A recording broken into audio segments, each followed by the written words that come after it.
بمجالسة العلماء واستماع كلام الحكماء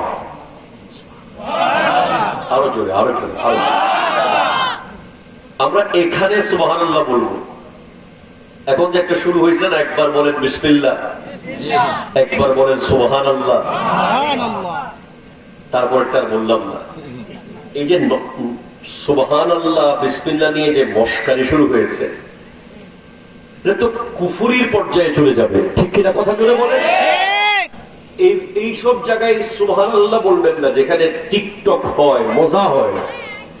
সুবহানাল্লাহ বলার আসল জায়গা হলো এইটা, এখানে আপনি বলবেন। সো আমি আপনাকে বলছি, আপনি বেশি বেশি সুবহানাল্লাহ এখানে বলেন। আমার নবীজি ইরশাদ করেছেন যে if you want to make your son polite, if you want to make your son disciplined, obedient, connect with mosque, যদি আপনার সন্তানকে আপনি আদববান, সুশৃঙ্খল, মসজিদমুখী, বাবা মার কদমে থাকবে এমন বানাতে চান, you have to connect him with Islamic scholar, তাকে আপনার আলেমের মজলিসে নিয়ে বসাতে হবে।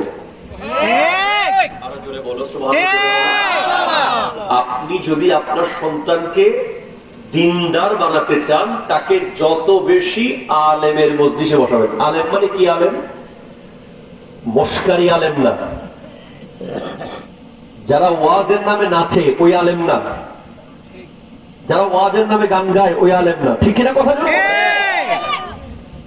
যারা ওয়াজ মাহফিল কাজকে নাট্যমঞ্চ বানিয়েছে ওই আলেম না, যে আলেমের প্রতিটা কথায় কোরআনের আয়াত থাকবে অথবা নবীজির হাদিস থাকবে, রেফারেন্স থাকবে, রেফারেন্স, একাডেমিক, এডুকেটেড, যাদের বক্তব্য শুনলে শিক্ষিত সমাজ, মিডিয়াম সমাজ, ল সমাজ, অল কাইন্ড অফ সোসাইটি উপকৃত হয়।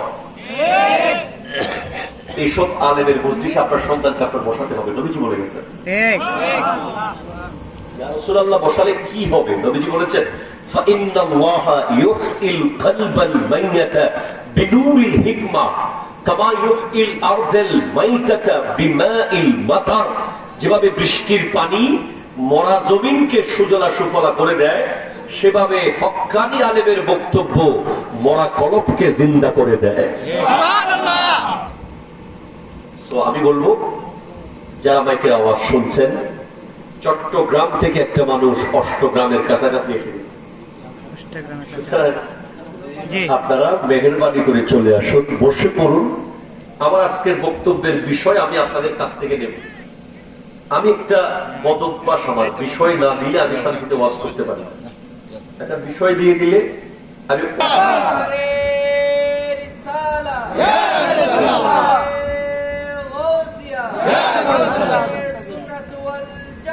जिंदाबाद जिंदाबाद शेख मोहम्मद जलीलुद्दीन अल कादरी साहब जिंदाबाद जिंदाबाद अल्लाम जलीलुद्दीन अल कादरी साहब जिंदाबाद जिंदाबाद মারহাবা। এটা ওয়াজ মনে করবেন না কেউ, প্লিজ।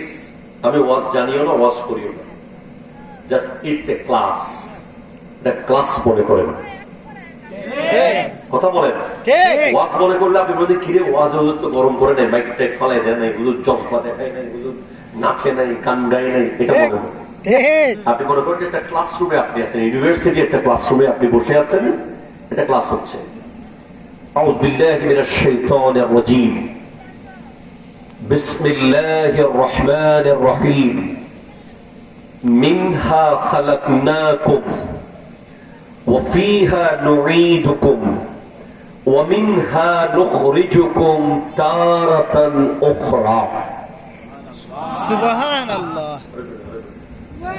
رجع وأيضا قال الله تعالى في مكان آخر الذي خلق الموت والحياة ليبلوكم أيكم أحسن عملا.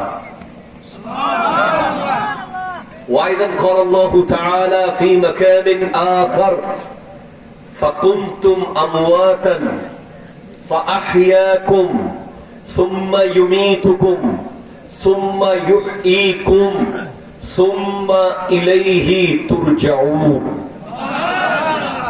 وقال النبي صلى الله عليه وسلم ستة أشياء هن قريبة من 6 مواضع. المسجد قريب فيما بين قوم لا يصلون فيه، والقرآن قريب فيما بين قوم لا يقرؤون فيه، والصحف قريب في جوف الفاسق إلى آخر الحديث. صدق الله مولانا العظيم وصدق رسوله النبي الأمين مكين الكريم رؤوف الرحيم، ونحن على ذلك لمن الشاهدين والشاكرين، والحمد لله رب العالمين. ربي صل وسلم وبارك عليه يا عربي يا قرشي يا هاشمي يا لقبي يا مكي يا مدني يا مطلبي। সকলে একবার ইমানি আওয়াজে জজবানিয়ে বলুন ইয়া রাসূলুল্লাহ। আর একবার মোহাব্বতে বলুন ইয়া হাবিবাল্লাহ ইয়া নবিয়াল্লাহ ইয়া নূরাল্লাহ ইয়া রাহমাতাল লিল আলামিন। ঐতিহ্যবাহী